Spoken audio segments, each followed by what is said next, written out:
Philip K. Dick's novel Ubik, arguably the main character, or you could say the most important character, at least to the telling of the story, is going to be this guy, Joe Chip. And he's not the first character introduced. Instead, that's going to be Glen Runciter and Ella, sort of, right? As well as another important character, Jory, who's going to show up as important in the end.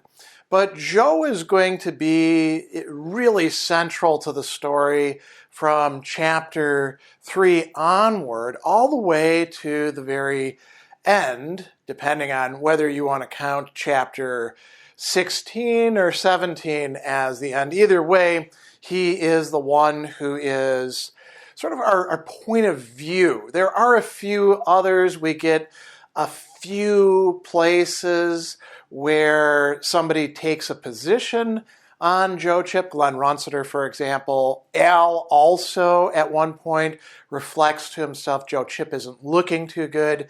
But if Joe Chip is in the room, he's pretty much the one that everything is going to be focused on, unless Glen is also in the room.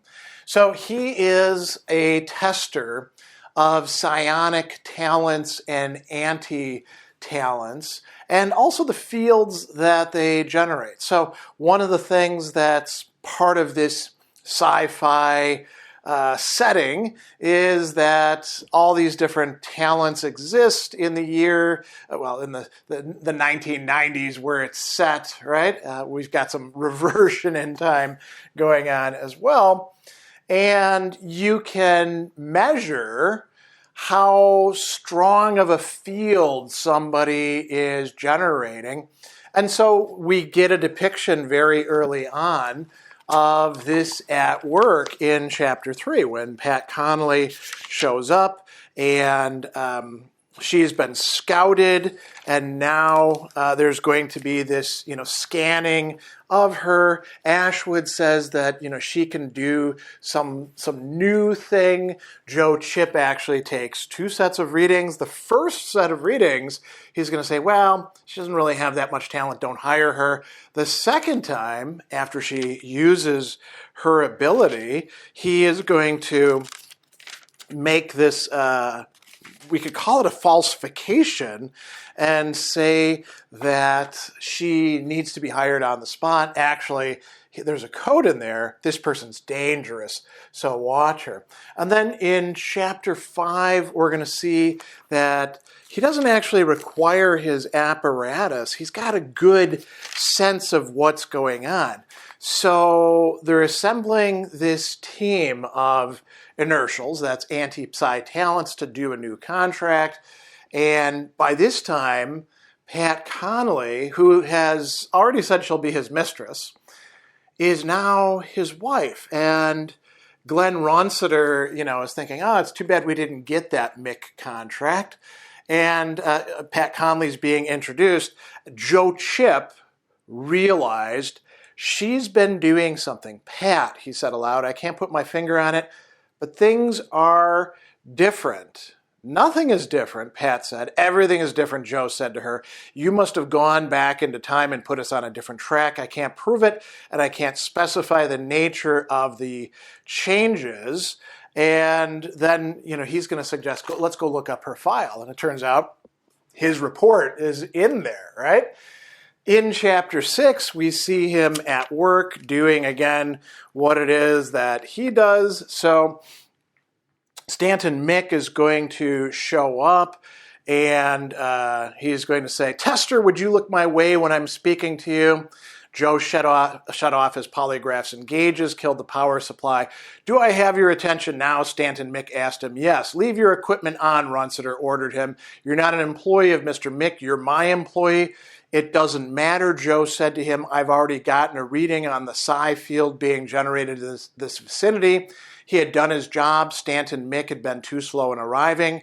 How great is their field? Runciter asked him. Joe said, There is no field, there is no psi field of any sort within range of my equipment. I pick up our own field. So far as I can determine my instruments are functioning, I consider that an accurate feedback, right? And Runciter realizes they're now in a trap, and the bomb that is Stanton Mick goes off, right? And then we are going to see Joe Chip assuming a leadership role. So he's already the most important, the most talented tester, which is not a psionic talent. It's you could call it managerial or diagnostic talent. Now he's actually going to be engaging in executive management. So when the bomb goes off, what we're going to find out is Runciter gets mortally wounded. Everybody else is surviving. And we learn, Joe is going to say, listen everybody, since Mr. Runciter is injured, I'm now in charge temporarily, anyhow, till we can get back to Terra. And then Al Hammond says, assuming we get back at all, and he in fact says, okay, who's got weapons? Let's get back to the ship. Let's get Runciter into Cold Pack. So he's assuming charge, right? And then once they get underway and they do get back to Earth, he's still in charge. As a matter of fact, he is going to start making a number of executive decisions. But you notice that he's not ruling sort of imperiously. He's thinking about the good of the firm and the employees and Runciter himself and about, what to do faced with the attack and the threat that's still ongoing. He's also going to consult Al, even though Al is going to tell him stuff he doesn't necessarily want to hear. And so he's moving from this crisis. In Chapter 7, he's going to make this very explicit that he is now in this managerial position.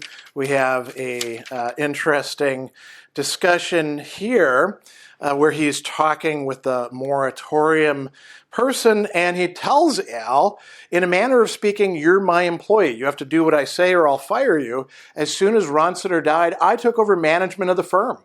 I've been in charge since the bomb went off. It was my decision to bring him here, and it's my decision to rent the use of a precog for a couple of minutes. Let's have the quarter.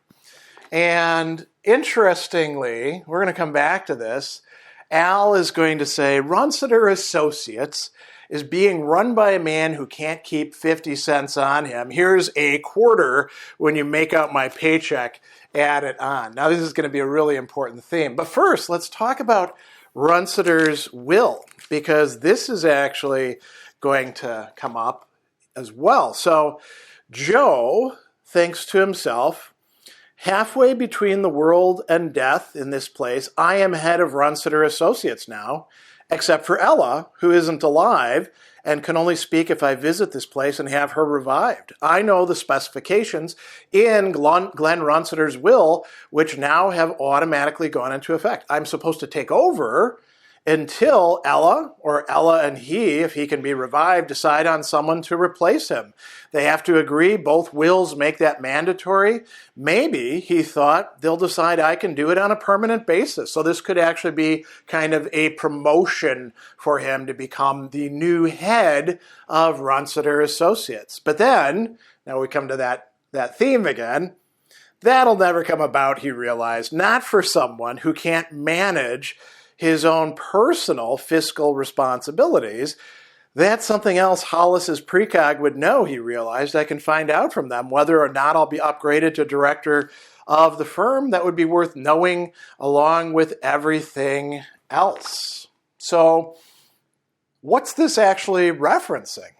So, we've already seen that Joe is considered financially incapable. He recognizes that he is financially incapable. This is not actually news to him, because we see in Chapter 3, going back there, with these, discussions with the door and whether he can pay it or not to open up.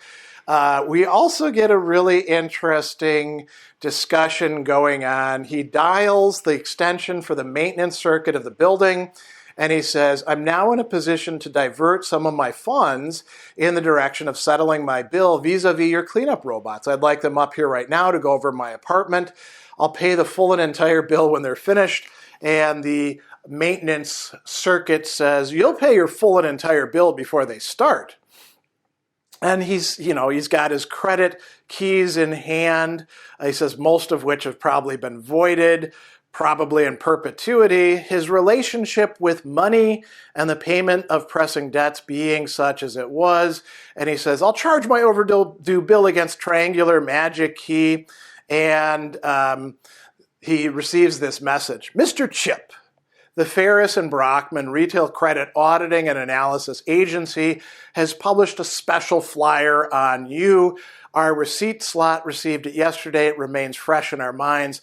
Since July, you've dropped from a triple G status credit-wise, which is very bad, to quadruple G. Our department, in fact, this entire Conap building, is now programmed against an extension of services and or credit to such pathetic anomalies as yourself, sir. Regarding you, everything must hereafter be handled on a basic cash subfloor. In fact, you'll probably be on a basic cash subfloor for the rest of your life. And he hangs up on the circuit. So this is a big problem for Joe Chip. He is very financially irresponsible. Is he the kind of person that you'd want in charge of a firm? Somebody who has, quadruple G status. That's pretty bad. And we get this really interesting discussion that's happening at the end of chapter 7 between him and Al. And Al is somebody who's got a, good head on him. And Al tells him, in my opinion, you have a will to fail. No combination of circumstances, including this, is going to change that. And Joe says, what I actually have is a will to succeed. Glen Runciter saw that, which is why he specified in his will, I take over in the event of his death and the failure of the beloved brethren moratorium to revive him into half-life or any other reputable moratorium as specified by me. Within him, his confidence rose. He now saw the manifold possibilities ahead as clearly as if he had precog abilities. Then he remembered Pat's talent, what she could do to precogs, to any attempt to see the future. And, then he thinks to himself, Al's right. It won't work. Pat, or even something worse, will move in and destroy me. I'm doomed in the classic sense. An image thrust itself into his agitated, fatigued mind, a bird caught in cobwebs, right? And so, he's got this attempt to try to talk himself into a sort of, pull yourself up by your bootstraps optimism. I actually can handle this, but maybe he can't. As it's going to turn out, he can handle things. He still can't handle money well, but that doesn't seem to be applicable to everything else. And we get these very interesting encounters in the later chapters with Pat Conley, who thinks that she is the one consuming everybody, beginning with Wendy Wright and, now him as well, using her talent. As it turns out, she's actually just being used by something else. Then we have him encountering Glen Runciter, who's managed to break into their reality. And what do we learn there? Well, Joe is going to tell this to Denny, who is actually not that person. He's already been consumed. He says, Runciter managed to get through to me. We're in Cold Pack. He's on the other side trying to reach us. Someone else is trying to injure us. Pat didn't do it, or anyhow, she didn't do it alone. Neither she nor Runciter knows what's going on. And as it turns out, Jory is the bad guy behind the scenes, and Ella is going to be the helper, the primary helper behind the scenes. And Joe is the one who's figuring all of this out, although he is, to some degree, aided by Runciter and by Ella.